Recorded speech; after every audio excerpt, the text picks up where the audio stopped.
Xolisa ukustisha ivideo yakho sisi. La mfethu yabo uma singaqala sibheke ungena ka President uRamaphosa.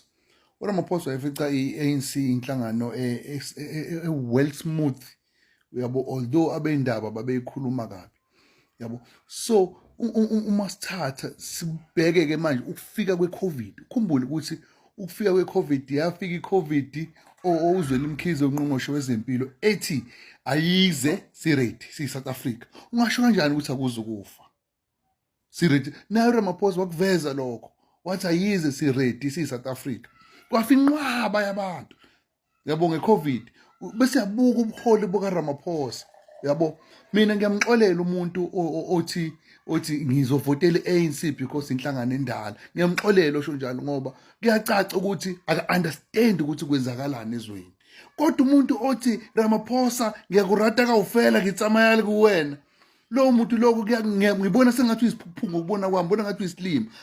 uRamaphosa uyabenefita ngezinto ezisicindezelayo thina siyi-country yabo. And futhi uzobona amanani kapetrol yena benefita because usomabhizinisi now, that's why ikhuphuka uhleli la entanyeni kuthina abantu base-South Africa. Kodwa kunomuntu othi Ramaphosa kurata kawufela.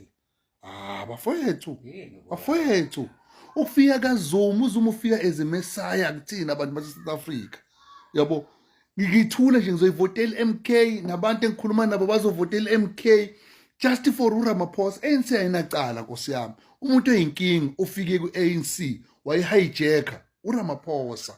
Umuntu ovotela uRamaphosa mfowethu kwayena uzongena enkingeni. Le minyaka uRamaphosa ephethe kube yi-nightmare kumuntu wase-South Africa, kodwa still kunabantu abathi abaqhubeka bevotela uRamaphosa. Hayi bafowethu, hayi bafowethu, abantu hawu mfethu. Ungene kuRamaphosa bangaka abantu abadilizwe emsebenzini ngokungena nje kwakhe, kodwa kunomuntu othi uzovotela.